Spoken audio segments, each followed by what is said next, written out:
Hi, writers! We left off in the classroom doing nonfiction writing. This means we followed the process of choosing a topic and researching, taking notes, drafting body paragraphs, writing topic sentences, all with the purpose of informing or teaching our reader about a topic. Now, our next journey will be about opinion writing. This is a new genre or type of text.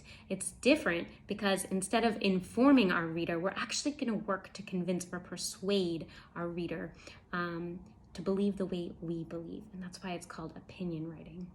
So, opinion is different from fact. Fact is true information. And opinion is how we feel about a topic. Everybody has different opinions, and that's okay. That's what makes us unique. And during our writing process, we will explore opinion we have, and we'll be able to express our opinion through some reasons. So, for today's lesson, we're going to begin by reading the work of another author. So the author will write a persuasive essay. We're going to notice some things that the author does so that when we go off to write, we can try that work too. Okay, there's a copy online for you to read along with me. And the title of the persuasive essay is Warning, Too Much TV is Hazardous to Your Health. Now remember, the author is trying to convince us. So as I read, think about what the author is trying to convince us to do. And notice some of the strategies the author uses.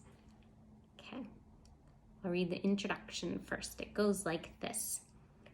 More than 4 hours a day. That's how much television Americans watch on average. As an abundance of evidence makes clear, our television habit has serious negative consequences. Excessive TV watching cuts into family time, harms our kids' ability to read and perform well in school, encourages violence, and promotes sedentary lifestyles and obesity. A sedentary lifestyle is an inactive lifestyle where you don't do very much activity. Okay, the first subheading goes, TV undermines family time. Many people feel that they do not have enough time to spend with their families. Oh yeah, this was written way before this COVID disaster, because now we have lots of time, right? Television plays a crucial role. In the average American household, there are at least 2 televisions, and 67% of Americans report always or often watching television while eating dinner.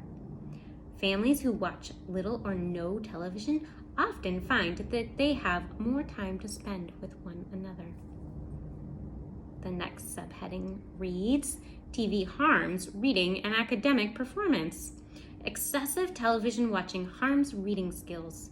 Researchers found more than a decade ago that reading scores diminish sharply for those students watching more than 4 hours a day. That means reading scores go down as TV watching goes up. Researchers such as Jane Healy of Harvard argue that watching TV instead of reading may actually change the physical structure of the brain as it develops, making learning and working in the schoolroom environment difficult. Okay, the next subheading says, TV encourages violence. The evidence is overwhelming. Violence on TV promotes violent behavior in real life. The Center on Media and Child Health at Harvard lists more than 2,000 reports on the links between media exposure and increases in violence. Those studies have established that the amount of media violence a child sees is similar to the amount of real violence that the child acts out. The connection between those two things is stronger than the connection between calcium intake and healthy bones. It's nearly as strong as a link between smoking and lung cancer. Lastly, the subheading reads, TV promotes sedentary lifestyles and obesity. Obesity is when a person is very unhealthy, they are very overweight. Americans, by and large, do not get enough physical exercise. We spend most of our free time watching television, which promotes obesity and its related illnesses.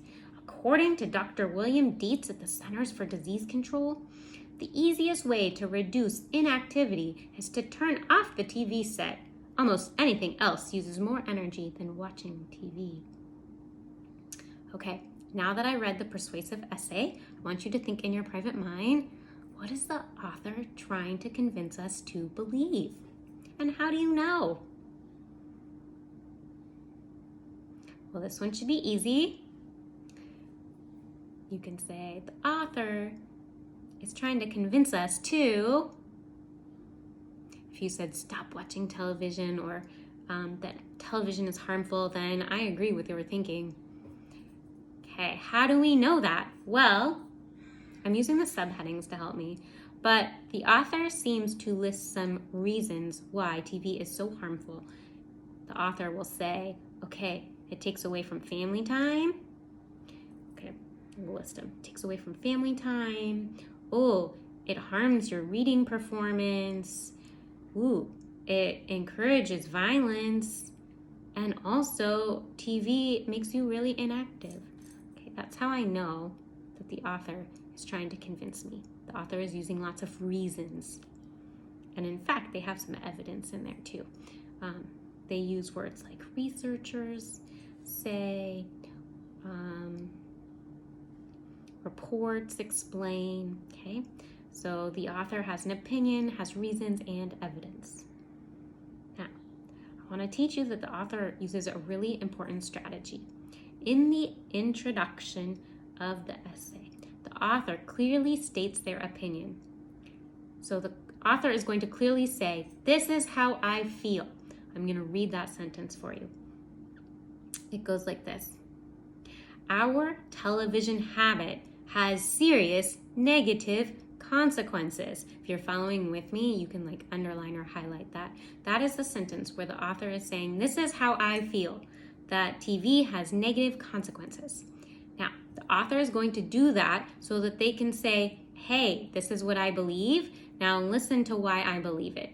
After clearly stating their opinion, they're going to give the reasons why. And they list them. It goes like this.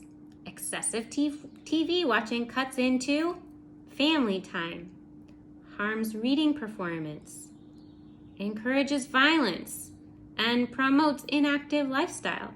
So the author clearly states the opinion and then lists those reasons why the author feels that way. And that's a very powerful way to write. So for our first assignment, we're going to get started by thinking about opinions we have.